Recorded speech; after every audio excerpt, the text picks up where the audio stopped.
All right, we're back here, still with Learning Guide 7, and we are on example 2, and we're going to look at some factoring of some more complicated quadratics that have polynomials inside the quadratic.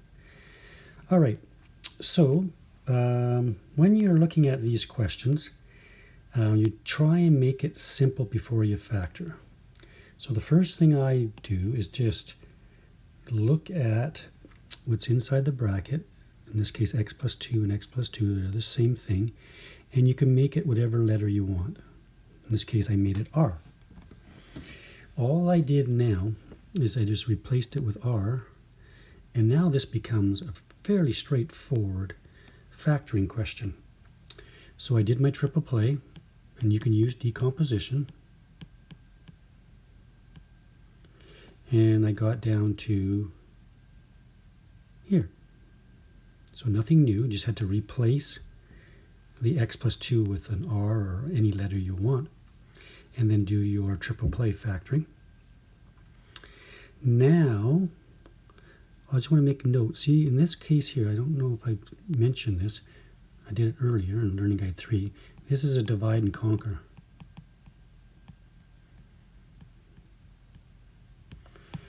Triple play, because it was a 4, right? And then 4 didn't go into 6 and didn't go into 2 because it's too low. So I broke it up to 2 and 2. So watch out when you're doing triple play and you have to divide both. Now you're not done. Once you get to here, you say, I'm done. No, we have to replace the x plus 2 back into those r's and then do some simplifying. All right. Now the next one, same thing. But see how you notice that there's two different things, right?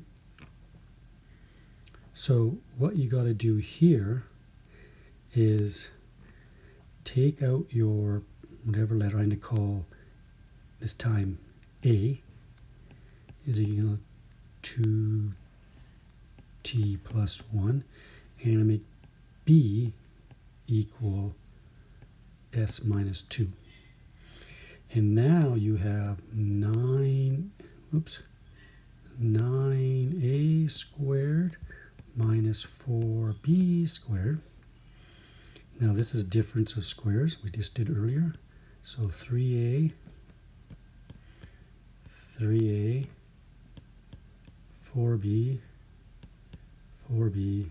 plus and minus. And then you can see what I did at this stage here. I plugged in the A and the B, and then just did some algebra to simplify. All right, so you guys can try these, and I will put the answers up, and you guys can check it with me.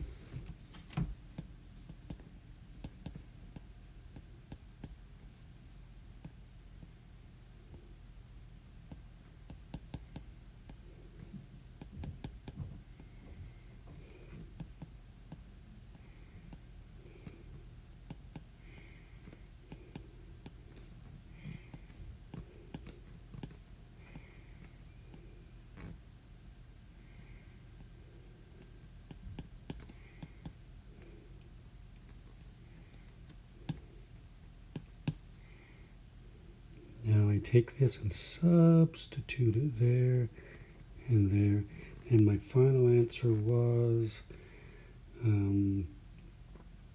minus 2 and minus 4 and plus 4. All right. Now you can always check to see if your answer is right by picking a number and plugging it in and seeing. So I just said, in my example here, just to want to double check to make sure I was right, I let n equal -3. And then when I let n equal -3, I got this guy to equal 14, and I got this guy to equal -14. So if they equal each other, then we know we're right. All right, so the next one, again, You can pick out any letter. So I'll make A equal x minus 2 and B equal y minus 4.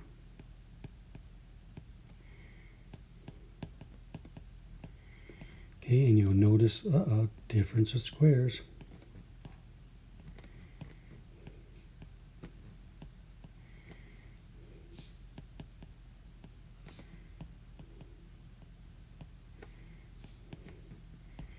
Okay, now it's time to plug in. That goes into the A's, and this goes into the B's, and then you just do some algebra, and your answer should be 2x plus 0.5y minus 6, and 2x minus 0.5y minus 2. And that's the answer. And again, to double check, you can put letters on. And I did, I think, just to make sure it balanced out, I let x equal 2 and y equal 4. And when I plugged them into here and here, I got a 0. And when I did it into my answer down here, I also got a 0. All right, now we're moving on to example 3. We're going to solve by factoring. So this is where we're going to get the 0 involved now. So let's look at the first example here. We got this, and now we have it equaling 0. So we're solving. So sometimes you're not going to have it. If you have it in this form, okay, you got to bring it over, and you want 0 to be on that side. So when you're solving, you want to do that. And then it's just straightforward factor. And then you take that, make it equal 0, take that, and there are your answers. And you can check by substituting. Same thing with this one down here. It equals a 0. I did my triple play, which you guys are good at now. And I got my answers, made them equal 0, and got the answers. Okay, let's look at some word problems. So the first word problem, we got a rectangular field and the dimensions are there. Oops. So we have a dimension there and we're talking about area. So just remember, area is length times width, right? So we can make this the length and this the width because that's the dimensions. So we can get an equation pretty easy by just using this formula. So we can go x plus 4 times 3x minus 10 equals 4840. Okay, now we're going to rainbow just to solve this guy. So remember rainbowing. So now we're going to get 3x squared minus 10x plus 12x equals 4840. Oops, forgot to multiply the last one. Sorry about that.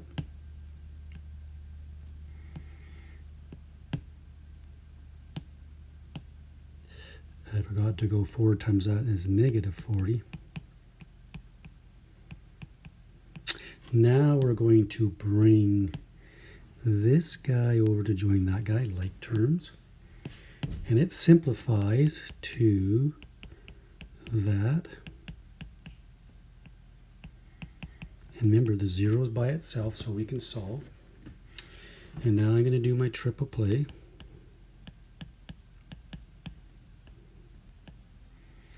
Multiply these two big numbers to get that guy. Now this is a pretty complicated one because you have a massive number right here. So just play around with numbers. So I'll divide by 40 and I get 366. So that's no good because remember that these guys I'm looking for a 2. not a 2. Okay, let's try 120, and I get 122. Ah, that equals 2, check mark. So these guys are it. So 120 and 122. And I need a positive, so it's positive and negative. Remember, when you add those two, you want the middle term. Okay, now I'm going to divide out this into those two guys. Okay, so that goes x minus 40, and you make that equal 0. So x equals 40, and so that's gone. So now you have 3x plus 122 equals 0, because remember, these are all equaling 0, right? So 3x equals negative 122, so x equals, what does x equal here? Negative 40.6 repeating. Okay, so now, once we've done all the algebra, we just have to see what's going on in this problem. So we're talking about a rectangular field, and a field can't have a negative dimension. So the answer is 40. So I solve for that. All right, the next one is we have two numbers that differ by 5, and their sum is 53. What are the numbers? Okay, so two numbers. So let x be one number, and let y be another number. So if they differ by 5, I know it's going to be that. X minus 5 equals y. Because if x is 10, y is 5, right? So it doesn't matter what number I put in. They're going to differ by 5. Okay, now it says the sum of the squares, keyword, the sum of the squares, so x squared plus y squared must equal 53. So that's the sum of their squares. Now we're going to solve, because we want to find the numbers. Well, we're not going to work in two variables. We're going to write this in one variable. So it's all set up, just like, see how this is y equals? So this guy is going into that y, just to make it one variable.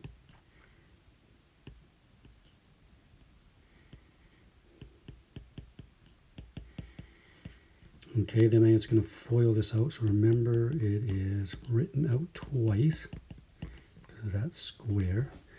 And then we FOIL it all out, so we get x squared minus 10x plus 25 equals 53. Now we have 2x squares there, and then minus 10x. Move that over, and I have minus 28. Make that equal 0. Factor out a 2. All right, and now we can solve. What multiplies to 14 and adds to 5? So we know that's 7 and 2, minus and plus. Now this 2 has nothing to do with solving. You can leave it out, but these two guys do. So x minus 7 equals 0. So x equals 7, and x plus 2 equals 0. So x equals negative 2. All right, so we're not done, because it says what are the two numbers? Well, if x is 7, what is y? Well, this 7 is going to go into there.